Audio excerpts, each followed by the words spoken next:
Oi, se você chegou até aqui, chegou no Manchete Insights aqui no canal do YouTube. Eu me chamo Andréia, sou eu quem apresenta esse canal e eu agradeço muito você estar aqui com a gente. Todo o conteúdo que a gente prepara aqui no canal é para agregar valor para você. A gente fala sobre comunicação, a gente fala sobre o mercado corporativo. Toda semana tem algum assunto interessante. Então, antes de você seguir para o próximo episódio, eu queria te fazer um convite. Se inscreve aqui no canal e ativa o sininho para você receber o nosso conteúdo. E também curte, compartilha e comenta. Quando você comenta, quando você compartilha, a nossa audiência cresce, o nosso público cresce e a gente consegue agregar valor para mais pessoas. Então, vem com a gente!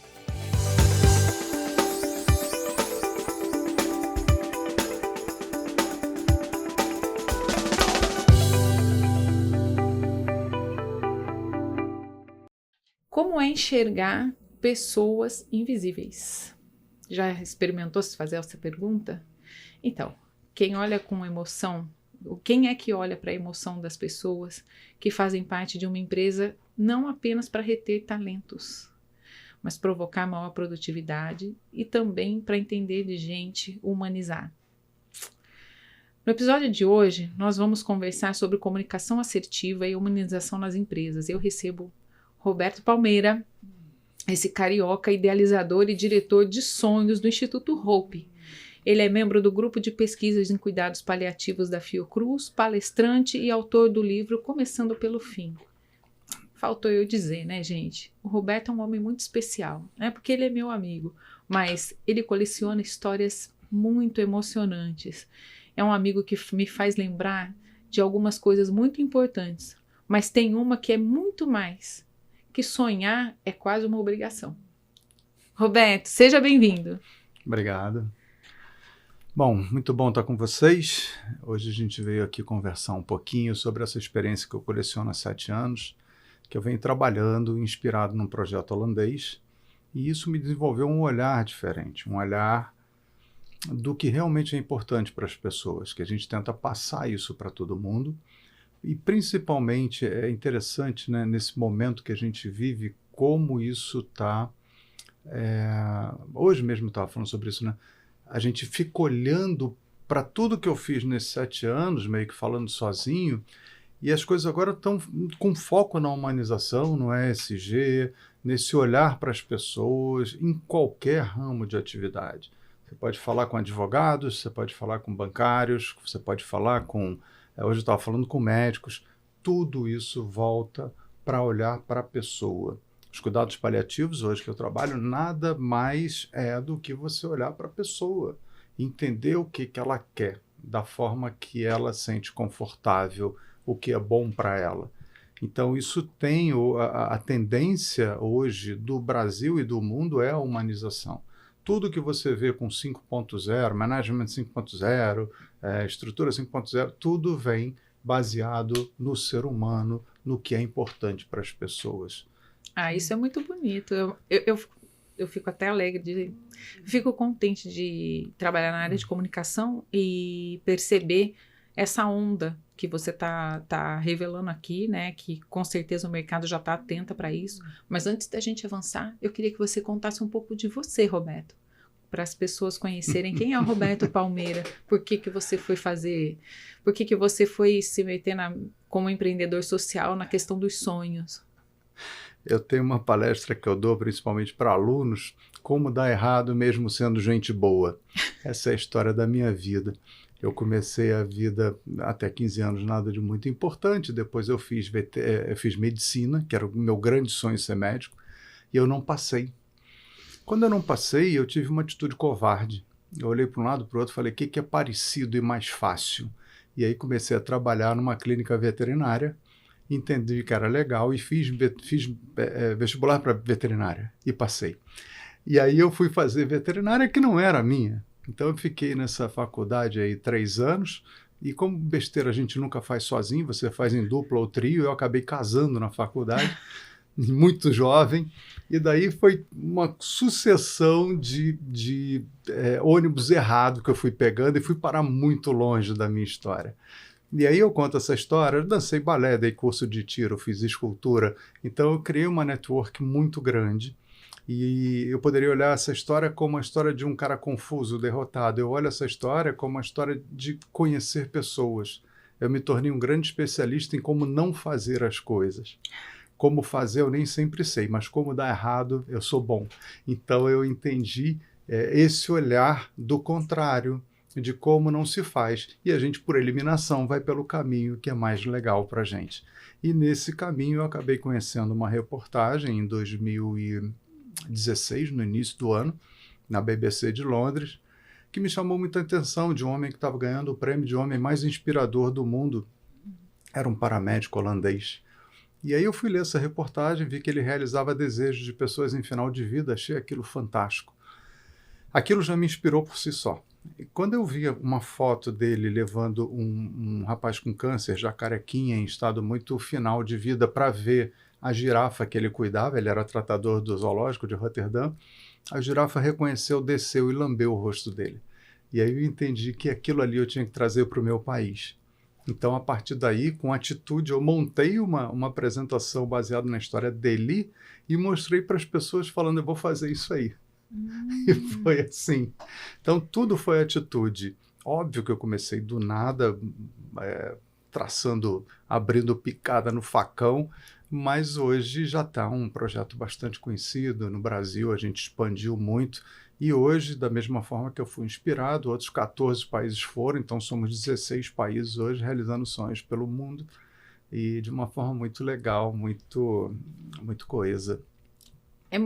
É complicado ser empreendedor social no Brasil?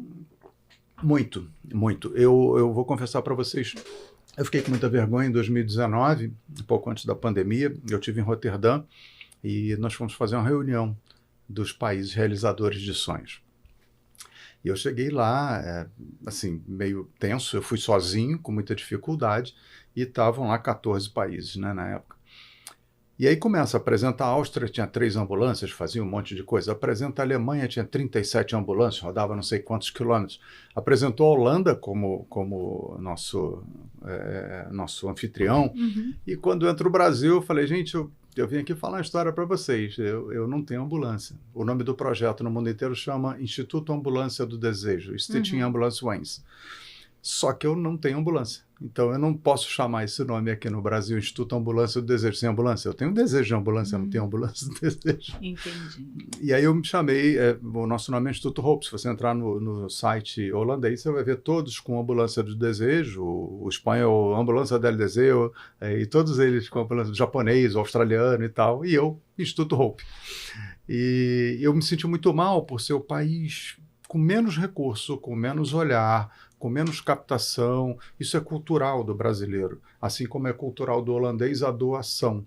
Quando você entra no nosso galpão lá em Roterdã, todo o galpão com pé direito altíssimo, ele é forrado com cheques, réplicas de cheques grandes, 150 mil euros, 20 mil euros, 30 mil euros, 5 mil euros, 100 euros, tudo que eles ganham, eles vão colando na parede. Então, o holandês, assim como o europeu, ele tem essa cultura de doação, que as coisas serão usadas. São 270 voluntários de altíssimo gabarito. Então, assim, a gente não tem essa cultura. A gente sempre desconfia. A primeira pergunta que me fazem quando eu dou palestra e conto a história, você vive de quê? Vive de sonho? Isso é normal. Né? É cultural mesmo. É cultural. Mas nós vamos mudar essa cultura. Nós vamos mudar essa cultura. Tem muitas frentes de empreendedores sociais trabalhando nisso, mas realmente o que você falou é uma verdade, é cultural. Assim como o trabalho voluntário, é que o trabalho voluntário agora no Brasil está crescendo muito, porque tem premiação, né? As empresas têm feito muitos programas de voluntariado, né? Onde elas incentivam os colaboradores a doarem algumas horas do seu trabalho por mês para serem voluntários, enquanto nos Estados Unidos isso é muito comum. Né? Muita coisa.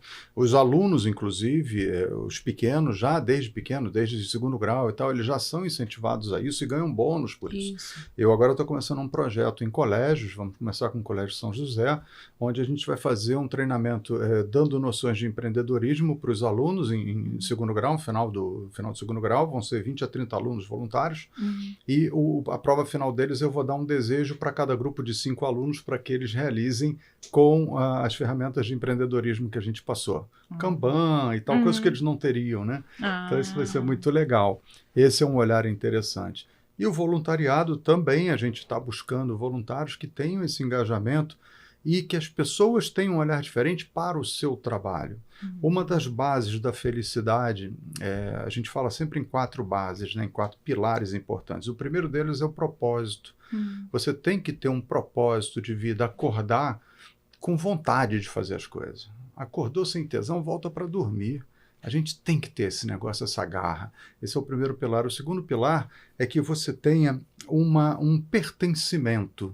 Você tem que pertencer a alguma coisa, um hobby, uma igreja, uma instituição, alguma coisa que você faça, um voluntariado. Então, isso é fundamental, você ter esse pertencimento. Isso foi descrito naquela técnica de Harvard, que é a forma de ser feliz de Harvard, onde eles estudam há mais de 30 anos uma série de alunos deles, desde a formação, e eles entenderam que quem tem amigos, quem tem essa devolutiva de parceria, são pessoas mais felizes, não necessariamente quem teve dinheiro ou que deixou de ter.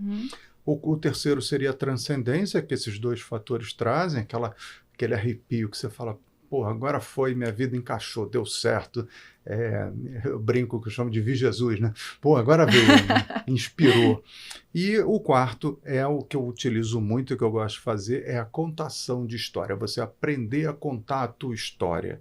Então você pode ter a história mais triste do mundo. Mas você fez isso agora há pouco, né? O Gente, tô falando, ele não é brincadeira, o Roberto não é brincadeira. O quê? Você contou a sua história agora há pouco. Contar a sua história.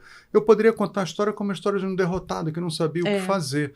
Mas eu entendi que aquilo tudo que eu fiz foi para ter a network que hoje eu tenho e que me permite fazer o que eu faço. Sim. Então, hoje, quando eu tenho que realizar um sonho, como a gente vai realizar agora com a Shakira, não é uma coisa difícil para mim. Eu faço assim, eu tenho contato, veio o contato da advogada dela, a gente já está falando com ela e vai ter um contato da Shakira gravando em português para a gente.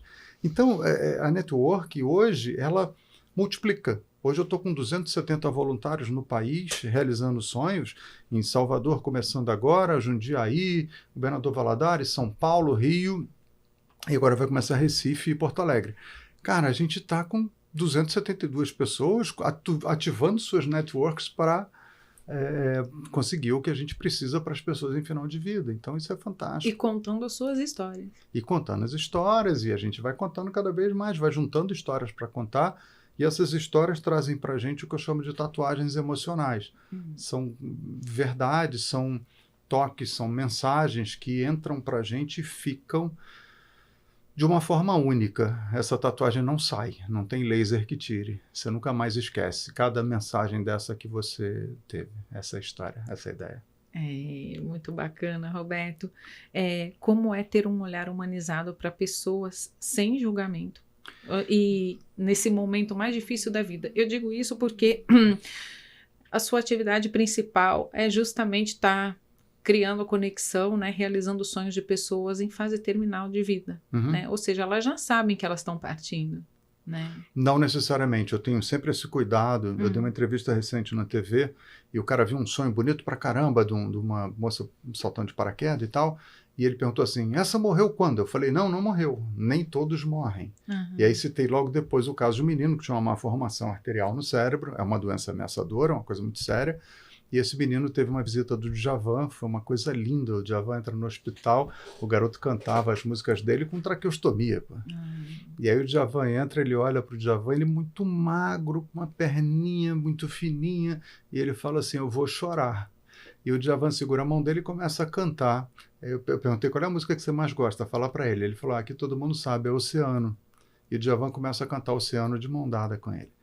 Então, quando o Djavan faz isso, inspira todo mundo no entorno e tal, esse menino sai disso aí, faz uma cirurgia, quase que ele morre, volta, sai do hospital, grava uma música para o Djavan, melhora no Rock in Rio, o Djavan levou ele no Rock in Rio, então o garoto agora está bem, está forte, fez uma outra cirurgia, agora tem 3 semanas, e está cada vez melhorando mais, está ficando forte.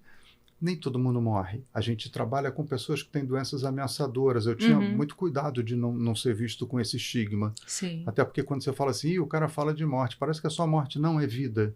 Eu trago mais vida aos dias das pessoas. É muito mais importante do que você ter dias de vida. Eu prefiro ter uma vida que eu vá viver plenamente do que uma vida que eu vá ficar 10 anos entubado, ligado à máquina e sem ter consciência de nada. Então é assim que a gente faz. A gente dá vida para as pessoas quando elas não acreditam mais. A gente consegue pegar uma senhora de 92 anos e botar ela para voar de asa delta. E ela olhar e falar, cara, que é isso? E chora horrores. A gente consegue pegar um menino de 4 anos e botar ele para pilotar um trem. Então esse tipo de ação, onde as pessoas não acreditavam mais que fossem fazer isso, já pegou gente para passear de moto que estava paralisada numa cama. Então, as pessoas não acreditam nisso e fazem e remete à vida. E aí, quando elas têm uma dor, quando elas estão numa quimioterapia, num momento difícil, elas vão lembrar dessa sensação. Essa menina do paraquedas, ela quis entrar, ela quis saltar do primeiro avião que ela entrasse. Falei, você vai pular do primeiro avião que você vai entrar? Ela falou, vou. E ela só me pediu para se ela desmaiasse, para ter o direito de ir de novo, que ela queria ver. Falei, tá bom. Hoje ela me fala que quando ela vai para o hospital fazer quimioterapia, ela bota o rosto para fora do carro e vê aquele vento vindo nela e ela lembra de quando ela saltou e aquilo faz bem para ela. Então essa tatuagem é que eu falei que fica e que a gente vai para frente, né? E transportando isso para o mundo corporativo, como é enxergar as pessoas em um ambiente em que elas tendem a ser invisíveis? Exatamente assim. Ontem eu estava dando um treinamento no hospital infantil e falando sobre isso com os funcionários, com os colaboradores. Você fazer um trabalho onde você vai para o trabalho e volta para pagar conta sem propósito, sem sentido, é muito ruim. O cara que chega e fala o Ru sexta-feira para mim é um cara muito infeliz. Ele trabalhou 5 dias, ele doou 5 dias da semana dele infeliz para curtir 2 e chegar... 2 não, 1,5, porque na metade do domingo ele já está deprimido porque ele vai ter que voltar à segunda. Então isso não é vida. A gente tem que fazer com que as pessoas encontrem seus propósitos.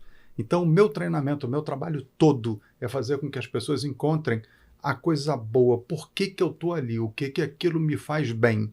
Mesmo que seja um trabalho que eu não gosto, que eu sei que eu vou passar uma chuva aqui para evoluir dentro do que eu quero, mas aquilo tem que estar valendo a pena para ele.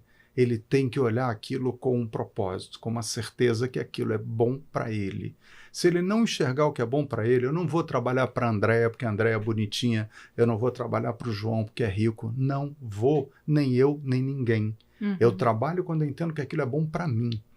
Então, se eu não trouxer o propósito, não trouxer o que é importante para ele, ele não vai fazer o trabalho dele direito. Então, ontem eu fiz com que eles olhassem, a gente começou a fazer uma dinâmica de mapa de entendimento do cliente. Quem é o meu cliente? Dentro de uma clínica pediátrica. É a criança ou é a mãe? Boa Quem pergunta. que eu tenho que atender? E a gente começou a brincar ali e a fazer uma dinâmica onde eles me falaram o que essa mãe vê, o que essa mãe ouve, o que essa mãe tem de ganho estando aqui. E a criança, o que ela vê, o que ela ouve. E a partir daí a gente faz todo o entendimento do sentido daquelas pessoas. Então, assim, se você é uma pessoa que trabalha para o bem de outra, entra num quarto para ver sinal vital só, bota um termômetro, vê a temperatura e sai, pode ter um elefante rosa no sofá que você não vai ver, não tem sentido nenhum. Você tem que entender quem é aquela pessoa.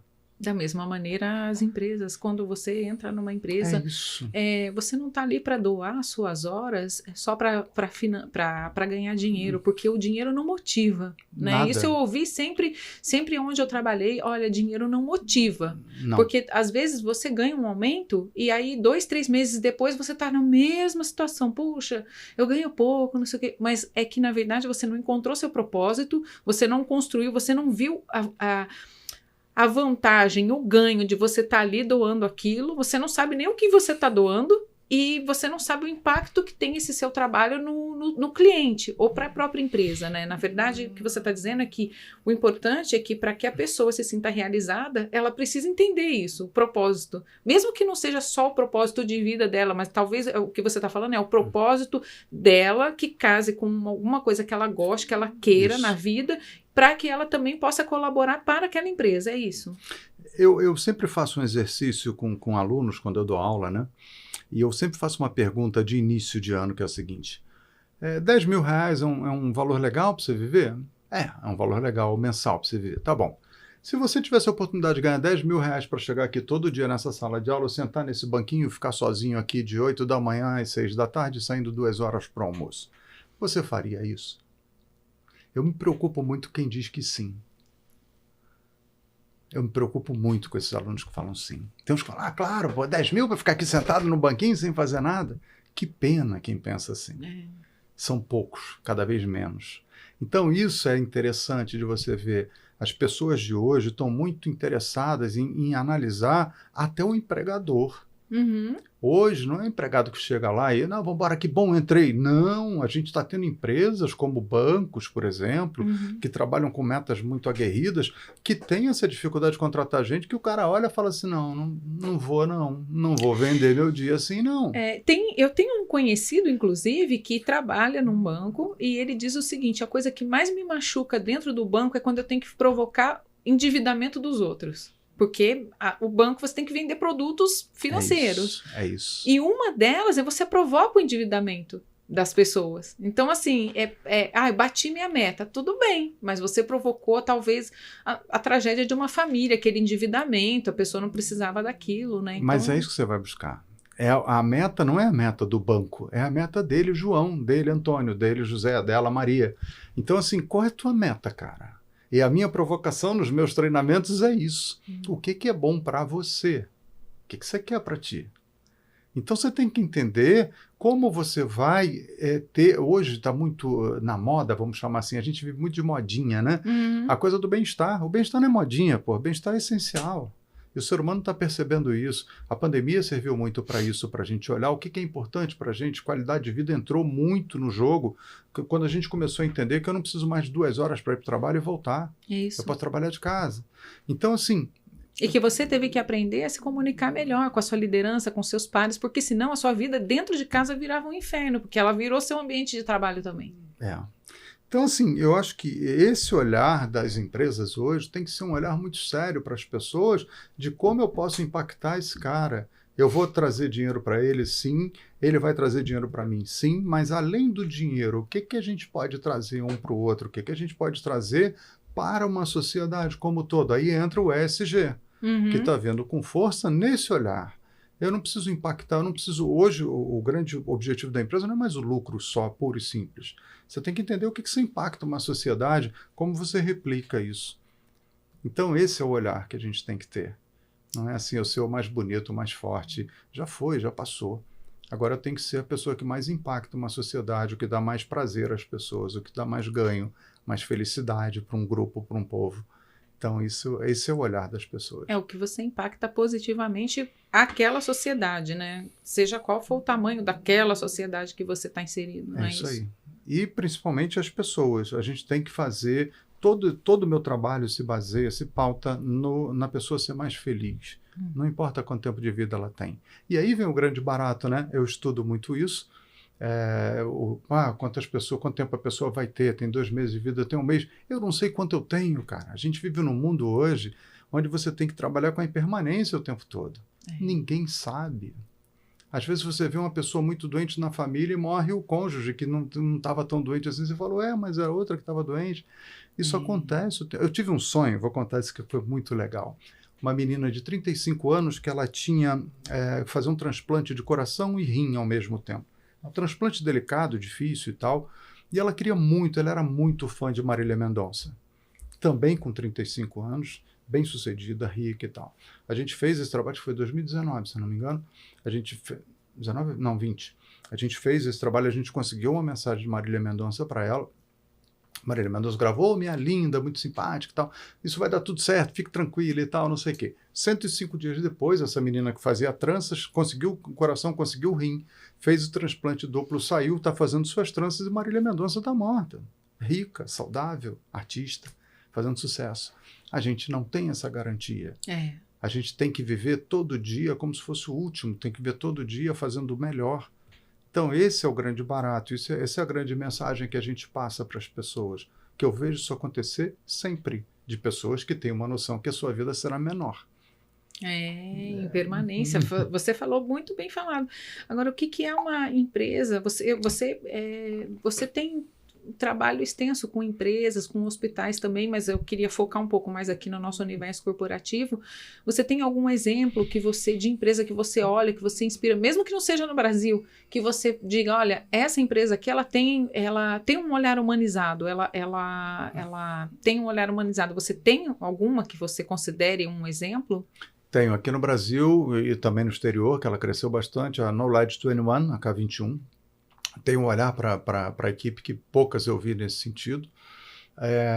Agora mesmo a gente está montando uma empresa, um hospice, que é um híbrido entre hotel e hospital, para receber pessoas em final de vida, que a gente está com esse olhar totalmente horizontalizado de gestão. A gente já definiu todos os círculos que a gente vai ter, todos os papéis, e ela vai ser totalmente horizontalizada. A gente entende que em alguns momentos o paciente não é sempre o médico que tem razão, às vezes é o nutricionista, às vezes é o fisioterapeuta que está mais entendido naquilo. Então, tudo que a gente atende nas pessoas é multidisciplinar. E eu trago isso, por exemplo, nas empresas. Às vezes a gente tem que ter um olhar multidisciplinar, a gente tem que ter o olhar do engenheiro, do comercial, do financeiro, porque a gente tem o que eu chamo, sempre que eu fiz consultoria, em faixas de Gaza. Toda empresa tem isso. Você pega uma empresa de automóveis, eu fui gestor de empresas de automóveis muitos anos, trabalhei com Citroën, com Peugeot, com Renault. Você tem uma faixa de Gaza que é vendedor e mecânico. Então, o vendedor está lá e fala assim, pô, a gente está aqui ralando, falando, taturando esses clientes chatos, e está lá o cara consertando o carrinho lá, discutindo, batendo papo. E os mecânicos têm o olhar seguinte, olha lá, os caras lá no ar-condicionado, sentado, batendo papo com o cliente, e a gente aqui ralando, consertando o carro. Existe a faixa de Gaza. Quando você vai falar em restaurante, tem a faixa de Gaza entre cozinha e garçom. É verdade. O garçom fica, a gente aqui ralando com o cliente e os caras lá na cozinha fazendo comidinha, provando coisa boa. E o cara da cozinha, tá a gente aqui ralando e o cara lá batendo papo com o cliente. Então existe a faixa de Gaza, existem os conflitos. Tem áreas comerciais também. O comercial fala assim, poxa, a gente tá ralando para vender o produto. E o pessoal da produção fala, o pessoal do comercial promete e depois joga na nossa mão. E o pessoal da logística complementa. Aí a gente tem que se virar para entregar. E aí você tem essa briga sempre de financeiro com comercial. O comercial quer a maior oferta de produtos possível, o financeiro o menor para otimizar. Então, aí que você define as margens de compra, de estoque de cada produto. E, por exemplo, na Peugeot, a gente tinha uma ideia do seguinte, se eu tenho que vender 30 carros por mês, eu tenho que ter 45, eu tenho que ter uma vez e meio a quantidade de produtos para atender. Mas o vendedor não, o vendedor quer 90, ele quer 3 vezes. O financeiro quer 30 para vender os carros. Então, sempre tem isso. E a gente está ali exatamente para ter esse olhar, para ter essa visão de como a gente fazer com que as pessoas hoje sejam mais consultivas no olhar com seus clientes, mas para que isso aconteça, o dono, o proprietário, o CEO, o gerente, o diretor, tem que ser mais consultivo com o seu cliente primário, que são seus colaboradores. Ele tem que entender as necessidades dele para que toda empresa ela é o reflexo do seu top. Se você chega numa empresa e você é maltratado pelo cara que manobra, que te indica a vaga, você pode saber que você vai ser maltratado lá em cima. Porque isso é de cima para baixo, isso é cultural. Então, aí, esse olhar que eu tenho hoje com essas pessoas, me deu esse olhar das pessoas dentro de uma empresa e do que é importante, do que é necessário para cada uma delas. Curioso, né? O quanto a comunicação... Bom, olha, a pergunta é meio óbvia, mas o quanto a comunicação tem a ver, tem de importância nesse processo, porque você veio passando comigo. O que você tem, a forma como você realiza os sonhos, né? Como você traz os voluntários, né, os cursos, as palestras, mas tudo isso resulta numa coisa só. Nós temos situações de risco, nós temos situações delicadas e nós precisamos comunicar sem matar a pessoa, né? Na verdade, assim, todo mundo sabe o que está acontecendo, mas como você mesmo disse, a impermanência, o paciente, ficou bom, saiu, realizamos o sonho, ficou bom. Também poderia ter ido a óbito, mas como trabalhar quando você tem que comunicar coisas difíceis? Vamos lá. Toda vez que você tem uma comunicação de notícia difícil, eu vou dar um exemplo aqui que todo mundo vai lembrar. 11 de setembro de 2001, quando entram aqueles aviões nas Torres Gêmeas, eu aposto que todo mundo que tem a minha faixa etária, a nossa faixa etária, vai chegar e falar assim, pô, eu lembro onde eu estava, o que eu estava fazendo, a roupa que eu estava, o cheiro, o que eu comi naquele dia, porque foi um troço extremamente impactante. Sim. É assim que a gente dá uma notícia difícil, tanto numa empresa, nós vamos fechar a unidade tal, ou numa doença, olha, você tem um câncer. Ok. A notícia é difícil quando você lembra de cada ranhura da parede, do cheiro, da ambulância que passou na rua, você lembra de sons, você fecha. E muitas das vezes, quando você tem uma notícia difícil, impactante, como um câncer ou alguma doença difícil, você deixa de ouvir. Você não ouve mais nada da toca térmica que vai cair cabelo, do remédio que você tem que tomar. Você não lembra, você não ouve. Então você tem que entender que essas pessoas têm dificuldade de ouvir e a tua forma de falar muda. Muitas vezes a questão cultural, nós temos milhões de pessoas aí analfabetas funcionais e a gente vê isso acontecer. Se eu falar para uma pessoa, falar assim, você tem que tomar de estômago vazio, ok? Eu juro que ela entendeu. E muitas vezes ela não entendeu. Muitas vezes a pessoa, quando começa a ter uma doença nova, diabetes, ou uma menopausa, é uma situação nova para aquela pessoa. Ela tem que conviver com uma série de termos diferentes. É uma escola. Na empresa também, quando a gente tem o feedback, né? Quando a liderança vai dar o feedback, né? É complicado também. Quando você assume uma função nova, quantos de nós não entraram numa empresa, alguém te deu a função, você fala, ai meu Deus, que medo de fazer isso, eu não vou dar conta, e 3 meses depois você está fazendo aquilo com o pé nas costas. Então esse tipo de olhar, o que a gente tem que facilitar para as pessoas, principalmente numa consultoria, na comunicação, é dizer o que a gente quer. Missão, visão, valores tem que estar assim na ponta da língua, mas não é decoreba, é entender. Essa empresa está aqui para quê? E tem que estar fazendo isso mesmo, está aplicando, não é só estar ali escrito, está aqui, para você decorar. Eu fiz um treinamento agora para um hospital grande de transição aqui no Rio, que eu treinei 67 pessoas no dia antes deles entrarem, para dizer o seguinte, cara, a cultura da empresa é essa, o que a gente espera de você é isso, você tem condição de dar? E aí um monte de dinâmica. Quais são os teus valores? Quais são os valores da empresa? Estão juntos? É isso mesmo que você quer? Sabe que eu também promovi um treinamento, né, com foco em comunicação. A gente tinha feito um diagnóstico numa empresa, né, que disse para a gente o seguinte, eu não estou entendendo por que tem uma ruptura aqui no meu cliente, né, se está tudo bem, a gente entrega, a gente tem um produto excelente, inclusive, mas eu não estou entendendo. Depois de um diagnóstico, a gente foi descobrir que os colaboradores não estavam compreendendo o valor, missão. Na verdade, não tinha isso escrito, não estava escrito em lugar nenhum, inclusive o propósito. Eles não concordavam com o propósito. A empresa escreveu o propósito de uma maneira que causou tanta confusão que o pessoal falou assim, de jeito nenhum, não vou abraçar isso. Porque isso botou na mão de um terceiro, um quarto ente que não tem critério para avaliar, que nós seremos avaliados assim. Então, isso foi...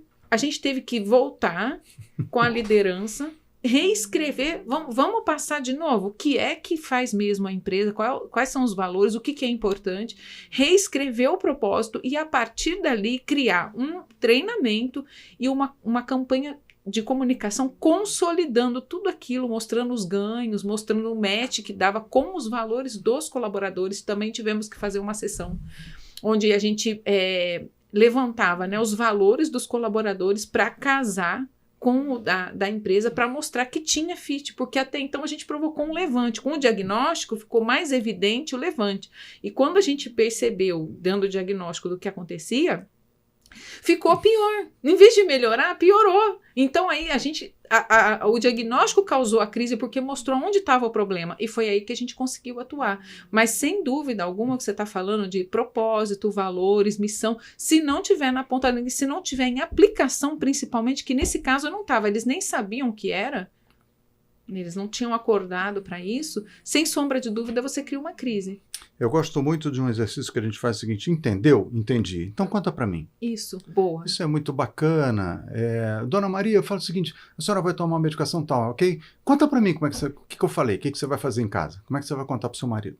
Isso é fundamental para você entender. Muitas vezes a comunicação tem uma ruptura ou um problema. Eu dei uma consultoria numa empresa de automóveis, que eu me lembro, que a gente, quando chegou, o grande problema, quando a gente fez a anamnese da história, acredite se quiser, o bom dia, boa tarde, boa noite, que os donos passavam, não falavam com ninguém. E foi curioso que a gente começou com uma peça de teatro, esse trabalho, e tinha um bonequinho tal lá na frente, um personagem que a gente levou para representar o público e um mestre de cerimônias que representava a empresa. E aí logo no início ele falou assim: eu vou chamar alguém aqui para falar sobre a empresa, aí todo mundo abaixa a cabeça, aquela tensão, falou: por favor, o senhor aí. E esse personagem estava vestido com o macacão da empresa. Ele olhou: eu? Sim, o senhor. Você está me vendo aqui? Estou lhe vendo, você está aí de macacão. Eu jurava que quando eu botava esse macacão eu ficava invisível. Aí a galera começou a entender que aquilo representava eles. E riram, e se divertiram, e entenderam. E a mensagem foi passada tanto para a diretoria quanto para as empresas. Porque isso faz diferença. As pessoas serem olhadas como pessoas faz a diferença. Então, às vezes, é uma coisa simples que você tem, esse entendimento da palavra, do que foi dito. Porque uma mensagem tem um emissor, o receptor é a mensagem. Nem sempre, quando você não entende, a culpa é de quem falou, de quem ouviu, às vezes é da mensagem. Então, você tem que entender onde está a dificuldade ali. Isso é muito importante para a gente fazer. E esse é um trabalho que a gente tem que fazer afinado com o que as pessoas entendem. Eu, quando comecei a dar aula, era o sonho da minha vida. Eu dei aula para uma turma de 30 mulheres. Eu achei que eu estava arrasando, era o sonho da minha vida, eu sempre quis dar aula. Foi minha primeira turma. E aí eu fui chamado pela coordenação, falei: poxa, devem me fazer um elogio. Falei: e aí, como é que tá? Me dá um feedback, como é que tá as aulas? Elas estão gostando? Estão gostando muito, elas só não estão entendendo o que você está falando. Eu falava numa linguagem que talvez fosse mais difícil para o entendimento delas. E aí eu tive que fazer esse exercício de humildade e recalibrar esse negócio. Sim. E brincar mais, e falar de uma forma mais solta, de provocar mais elas. Então, aí eu comecei melhor a entender o seu público, né? Isso. Você tem que entender para quem você fala. Você tem que entender se ele está entendendo. E aí entra de novo a contação de história. Ele tem que entender o que aquele produto, aquele serviço faz por mim. Se ele não entender isso, não vai. Quantas vezes... Eu estava vendo agora, eu estava querendo comprar um projetor. Eu vi um projetor bacaninha, chinês, desse tamaninho, diferente, mas eu não conseguia entender o que aquilo fazia por mim, como é que saiu o som, uma série de coisas. Aquilo não estava bem explicado. Eu não vou comprar, eu não sou um cara tosco. Eu sou um cara que estuda essas coisas, mas eu não consegui. Então você tem que aprender a mexer, você tem que ser fácil para você. As coisas que a gente vende e propõe às pessoas tem que fazer sentido para elas, tem que resolver um problema, tem que estar claro. E quando eu falo em cliente, tem que resolver o problema principal do cliente primário, do cliente interno. Então essas pessoas têm que entender o que elas fazem e por quê, qual é a missão delas, qual é a função delas, qual é a função daquela empresa. Ela é parte de um todo. Qual é a minha parte nesse todo? Será que é só pagar boleto? Não. Por que eu faço ali? Vou contar uma história bacana. A gente recebeu uma vez uma promoção de um restaurante, e esse restaurante ele fazia uma promoção de um prato que a gente tinha um percentual aos domingos. E o prato tinha lá, Instituto Hope e tal, não sei o quê. Eu falei: bacana. No primeiro domingo eu fui. Falei: eu queria saber esse negócio de Hope aqui, o que é? Aí o garçom olhou para mim e falou assim: é câncer. Falei: então se eu comer isso aqui, eu vou ter câncer? Ele falou: não, é uma ONG que faz... Eu falei: cara, não está funcionando. Eu falei com o dono do restaurante e eu passei na semana seguinte. Eu ia a 3 restaurantes por semana, era um grupo de 13, e eu contava para as pessoas o que a gente fazia com aquele dinheirinho que vinha para a gente, que sonhos que a gente realizava. Então eles começaram a entender que tipo de trabalho que aquela promoção fazia. E eles passaram a vender com conhecimento de causa, porque todos choraram ali quando a gente contou o que a gente fazia, eles se emocionaram. E aquilo passou a fazer sentido para eles. E era um E restaurante. eles poderiam colaborar também, É né? isso. Tipo, olha, eu vou te dar uma sugestão hoje, especial. O senhor gosta de realizar sonhos? É Já isso, pensou em realizar cara. um sonho? Aqui, ó, o senhor comprando esse prato, além de gostoso, o senhor vai estar realizando um sonho. Você vê que o sonho entra no restaurante, entra na É. concessionária, entra no hospital. E é assim que a gente faz. Por isso que eu disse, não é fácil conviver com você, porque tem uma coisa que você sempre me recorda, Roberto. Sonhar é quase que uma obrigação. Eu acho que... sabe o que acontece? Eu trabalho com outro projeto chamado Death Café, onde a gente junta pessoas, toma café, come bolo, toma café e fala sobre a morte. E aí todo mundo fala assim, caramba, sobre a morte gera uma curiosidade. Eu trabalho com morte, trabalho com sonhos. Quando eu falo de morte, todo mundo meio que aceita, porque a morte ela é democrática, ela vem. Não adianta você falar assim, estou bem para morrer essa semana, não, vou morrer semana aqui. Não, ela vem, na hora que ela está vindo, na hora que está programada, ela vem. Mas o sonho não. O sonho depende de você tirar o teu bumbum da cadeira e resolver. Sim. Depende de você tomar certas atitudes, depende de você fazer determinadas coisas. É. Quando eu te questiono e falo, André, qual é teu sonho? Você, peraí, o cara, pô, tá querendo... mexe com você de uma forma que te incomoda mais do que eu falar de morte. Olha que coisa curiosa. É. Então, isso é uma coisa que a gente tem que mexer com cuidado nas pessoas. É verdade. Porque elas têm que ter um compromisso. Eu gosto muito de uma frase que eu ouvi outro dia esqueci o nome dele, de um filósofo brasileiro. Ele fala esperança do verbo esperançar, não do verbo esperar. É de ter esperança, é de fazer alguma coisa para aquele fim. Não é de ficar sentado esperando. O sonho, ele não vem. Eu sempre falo, né, que ideia e sonho é que nem gato, né, que nem cachorro, não. Esse troço não vem a hora que você está afim e fala assim, vem cá, ele não vem, a ideia não vem. Ele vem só quando ele o quer. O sonho, ele vai tomando forma, ele vai dando sentido para você de alguma forma e ele vai ficando legal e você não deixa mais de pensar naquele troço. Aquilo começa a fazer parte da tua vida. O que está acontecendo hoje é que com a quantidade de problema e de informação que a gente tem, que os sonhos passaram a deixar de fazer parte da nossa vida. Mesmo que seja um pedacinho, mesmo que seja na hora que você deita e fala assim, deixa eu dedicar aqui 10 minutinhos para o meu sonho, de ir para uma ilha, de passear. E curioso também que eu quero deixar registrado aqui, os sonhos do brasileiro em geral, os maiores sonhos do brasileiro são 5. Um carro, uma casa, uma viagem, uma cirurgia plástica ou um gadget, um iPhone 12, tal, não sei o quê. Nenhum desses sonhos está presente em final de vida. Nenhum. O que você vê em final de vida é estar com seu cachorro, com seu gato, comer uma coxinha de galinha, ter um beijo, casar, alguma coisa assim. É curioso isso, né? E todos, então, são sonhos realizáveis. É como você disse, sonhar requer uma decisão, requer uma ação. Na verdade, não foi uma decisão, foi uma ação. Requer uma ação. Realmente, eu sonho com uma casa. Tá, então o que você tem que fazer? Tem que trabalhar, fazer sua parte na educação financeira. Quero ser rico. Investir. Rico quanto? Quando? Não é impossível. Para você. Eu quero ter 1 milhão daqui a um ano. Legal, então 1 milhão daqui a um ano você tem que ter pelo menos 100 mil por mês. Você já ganhou 100 mil esse mês? Não, então você tem que ganhar 200 no outro. É tão simples quanto isso. É conta, é matemática. Mas é verdade, assim. Mas, e no fundo, ouvindo você, no final das contas, tudo isso passa por uma mensagem. Quando você falou assim, se eu te perguntar qual é o seu sonho, você vai ficar paralisada. Como assim? Eu fiquei. Você já me fez essa pergunta e sabe que eu fiquei paralisada também. Porque isso requer que eu mande uma mensagem lá para mim, lá dentro. E aí, você já realizou? Talvez a pessoa saiba.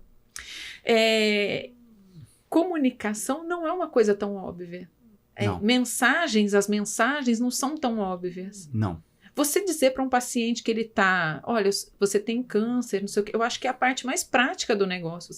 O seu câncer é assim, assado, vai acontecer assim, assado. Mas eu tenho um irmão que é médico. Eu já vi o meu irmão hesitar em vários momentos que ele teve que dar a notícia. Mas não era porque ele tinha que dar o diagnóstico. O diagnóstico está ali escrito direitinho. Mas ele cambaleou porque ele não... Que palavras que eu vou usar para dizer para você que... Eu quero dizer que você está com esse diagnóstico, mas eu olho assim, tá sua mulher de mão dada com você, tá seu filho pequeno brincando ali no chão do consultório, ou então na empresa. Eu acho que você que comentou comigo a história de uma pessoa que estava com uma criança doente e estava gastando muito no plano de saúde, a empresa te chamou, porque você trabalhava com plano de saúde, e trouxe você para você analisar o que estava acontecendo, e você teve que desenvolver um olhar. A criança tinha uma doença que surgiu na vida dela com 5 aninhos, uma querida, e ele era um dos funcionários mais antigos, mas um funcionário de chão de fábrica mesmo, de peão, de torneiro mecânico, alguma coisa nesse sentido. E do plano de saúde que custava lá em torno de, sei lá, 15 mil reais, a criança gastava 7. Então quase metade era dela. E ficou muito caro para a empresa, ia ter que ter um aumento no plano de saúde. Primeira coisa que vem na cabeça da empresa é demitir essa pessoa. Então assim, quando você pode ser essa ação? Pode. Só que isso vai gerar uma revolta geral. E vai ter uma perda que não é mensurada pelo desânimo das pessoas, pela tristeza das pessoas. Foi feita uma estatística uma vez que eu achei ótima. Os carros que eram montados nas segundas-feiras, e os carros sempre eram montados em São Paulo, as fábricas todas eram lá, Ford, GM, Volkswagen, Fiat, eram em São Paulo, não sei se você lembra disso, não só os 4, né? Na época das carroças. E os carros que eram montados numa segunda-feira, onde o Corinthians tinha perdido no domingo, eram carros que tinham maior incidência de problema, porque os caras montavam tristes, deprimidos. Então isso ia acontecer com essas pessoas. Ia ter uma queda de produção por conta disso. Então será que não vale a pena a gente fazer uma ação para a empresa ter algumas noções de utilização mais inteligente desse plano para diminuir o custo, para liberar esse custo para a menina e todos trabalharem em prol disso e terem uma causa, um propósito para fazer? Então esse é um olhar que o empresário hoje tem que ter. Esse olhar a gente tem que levar para eles, para tudo virar uma causa, tudo virar uma coisa em prol de um bem maior, em prol de um grupo. Então essa visão hoje saiu da boca, porque passou por um tempo muito no papel, muito no gogó. E hoje não, hoje tem que ser a vera, hoje tem que ser praticado. Então esse é o olhar que a gente tem o tempo todo, e a comunicação ela é fundamental para isso. Eu te falo que nesses anos todos que eu trabalhei com consultoria e tal, sempre foi, assim, 99% dos problemas é comunicação, é entendimento, é a linguagem, é a mensagem que não chega de A para B. Eu vejo assim que às vezes em projetos de comunicação que a gente atua, essa questão da missão, valores, propósito, mas isso está escrito lá no quadro. Pega ali, copia e cola. Tá ali, ó. Pega do concorrente. Você vai fazer o processo, você é contratado, né? Você recebe a cartilha da empresa, tá aí, viu? Lê. Às vezes a pessoa lê e ela não entende. Porque ela ainda não sabe que ela faz parte daquele corpo. Ela chegou agora, ela não sabe, tá bom. Transparência como valor, transparência no quê? A cortina que é transparente, a comunicação que é transparente, as contas que são transparentes. Então, assim, tudo isso precisa de uma explicação, sim. Se olhar tudo hoje, principalmente nessa área que eu trabalho mais, que é cuidados paliativos, você imagina, minha tia com 93 anos, fumou desde os 18, aparece com câncer de pulmão, 93 anos. E o médico fala para ela, a senhora tem que parar de fumar agora. Não! Teria que ter parado de fumar lá, com 19. Agora? Jamais. Eu vou dar um sofrimento. A mulher fumou 80 anos da vida dela. Não, toma outro cigarro. Quer um maço? Muda. As coisas têm um olhar diferente. O que é bom para ela não é o que é bom no manual.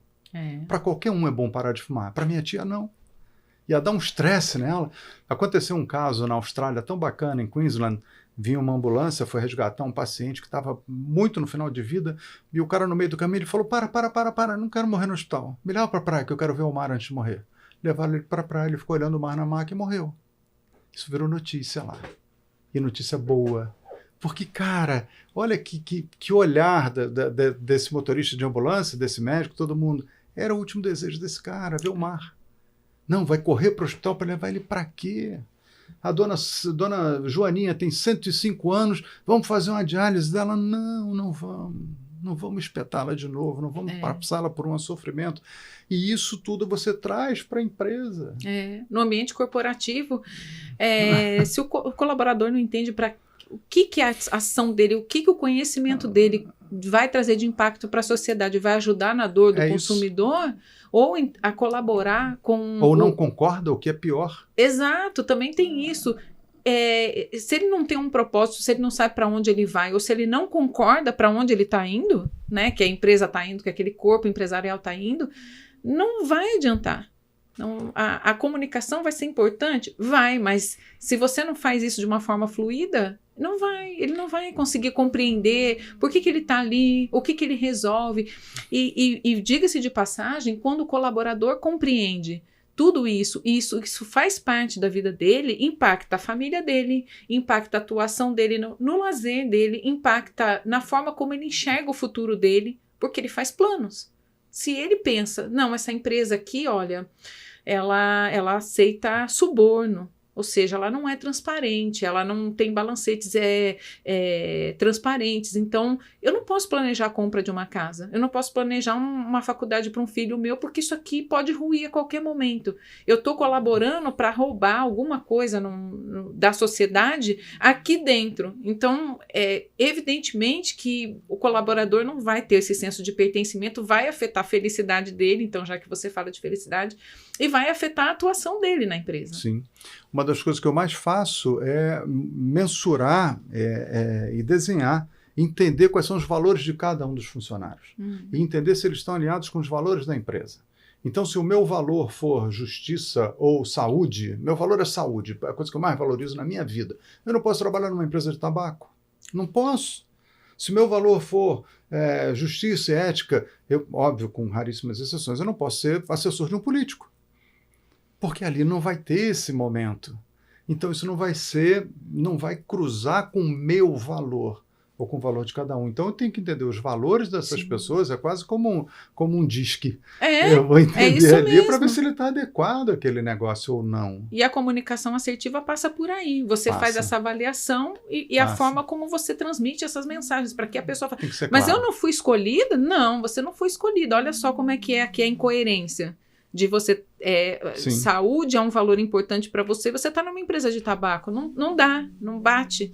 Exatamente. Né? E aí você não vai ser feliz, você não vai conseguir vender aquilo de uma forma adequada, porque você não acredita, você tem que acreditar. E para acreditar você tem que atribuir valor, e esse valor tem que estar de acordo com os valores que você tem como valor seu.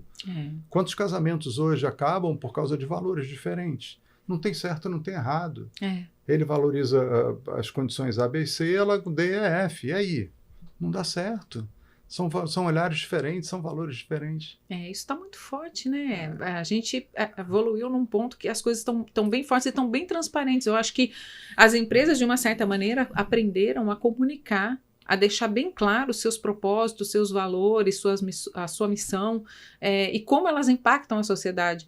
Eu não vejo o ESG como uma modinha, entende? Mas eu vejo ele como um impulsionador de estratégias e de oportunidades para que as empresas cresçam e realmente façam aquilo que ela tem no discurso, aquilo que ela tem como propósito, como missão, como valores, que elas realmente pratiquem aquilo. Sim, né? Tem que ser de verdade. Tem que ser de verdade. Você sabe o que está acontecendo? Eu vejo uma questão política muito tensa hoje na nossa vida, na nossa história.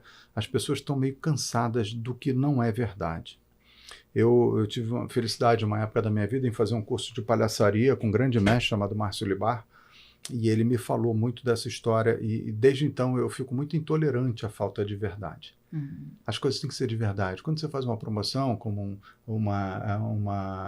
né, aquele que tem em outubro, Não, o Black Friday Friday. Novembro. Aquilo é mentira, você sabe que é mentira, você não entra mais naquilo, aquilo se torna o oposto do que você quer.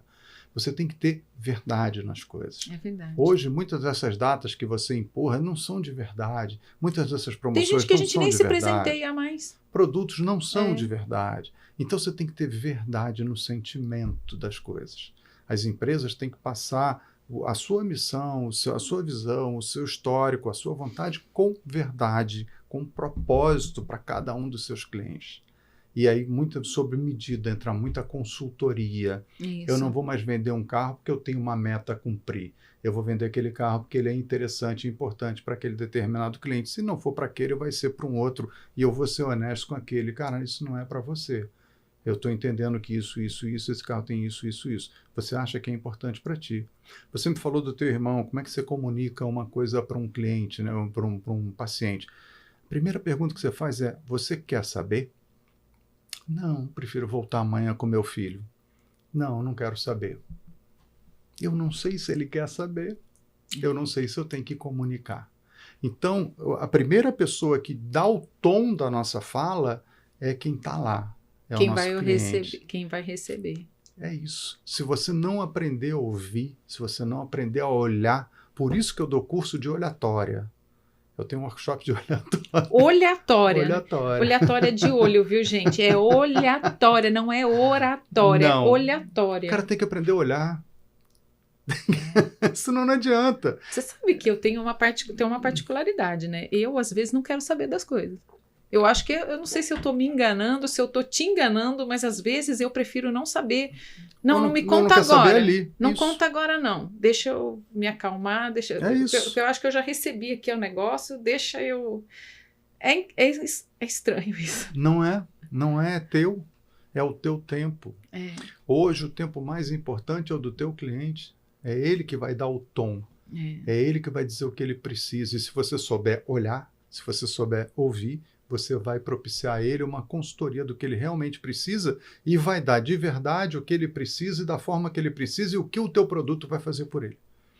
Então essa é a grande sacada, essa é a grande descoberta. Na verdade, a gente não criou nada. A gente tirou um monte de capa de coisa que a gente foi colocando ao longo dos tempos e simplificou as coisas.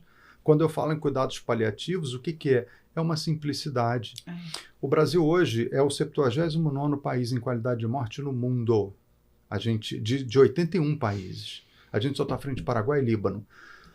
Quando você olha o que foi verificado nessa pesquisa, foram 13 perguntas básicas, simples. Esse paciente teve informações para propiciar ele tomar as decisões necessárias. Esse paciente teve a espiritualidade dele respeitada. Esse paciente teve a família dele incluída na conversa. Esse paciente foi conversado com ele coisas além da doença dele. Coisas simples. A gente está atrás de Uganda, a gente está atrás de Gana, está atrás de Sudão, está atrás de Bangladesh. A gente está atrás de todo mundo, porque a gente não fala com as pessoas, a gente não olha as pessoas. E as empresas não se iludam da mesma forma. Muitas das empresas hoje estão atrás no padrão mundial porque não se conversa, porque não se fala. A gente trabalha muito e produz pouco. Um europeu, um americano, produz muito mais por hora do que um brasileiro. A gente perde muito tempo com besteira, com fofoca, com historinha, com o olhar do que não importa, porque a gente não entende o que a gente faz. Sensacional, né, gente? Sensacional. Roberto, eu estou muito contente de ter trazido você aqui no programa, de verdade. Um encontro com você é sempre um acontecimento, você sabe que eu falo isso. Sempre que eu converso com você, eu aprendo. Sempre que eu converso com você, eu tenho um reforço, assim, pessoal de algumas mensagens minhas para mim mesma. Enquanto pessoa? Enquanto pessoa. Mas é impressionante como a comunicação e como a gente se humanizar, né? Eu faço terapia, o meu terapeuta sempre fala para mim, faça contato com o seu sentimento. Por que você fala tanto e você não... Eu não ouvi você dizer, eu estou sentindo isso. É impressionante, né? Mas acho que resume um pouco aquilo que você falou agora há pouco, de a gente olha muito e produz pouco. Então eu queria agradecer muitíssimo você. Você quer deixar uma mensagem para o pessoal que está assistindo a gente, mais do que você já deixou aqui, né? Eu acho que você entregou um grande valor aqui para todos nós. Então, eu queria te agradecer muito, deixar o microfone aberto para você, se você quiser deixar uma mensagem. E mais, gente, depois a gente vai colocar aqui na legenda o site do Instituto Hope, para vocês conhecerem a causa do Roberto. Vamos também colocar aqui, dividir com vocês o perfil do LinkedIn do Roberto, para que vocês conheçam melhor como é que ele atua, para vocês verem todas as habilidades que ele tem e como é que ele pode colaborar com a sua empresa, no entendimento de algumas coisas, para vocês conferirem também os sonhos, gente. Tem cada sonho bonito realizado lá, filmado, de alto impacto. No Insta. Bom, a André já falou, o grande parada assim, sigam a gente, verifiquem as nossas redes, dê engajamento, porque a gente precisa sonhar.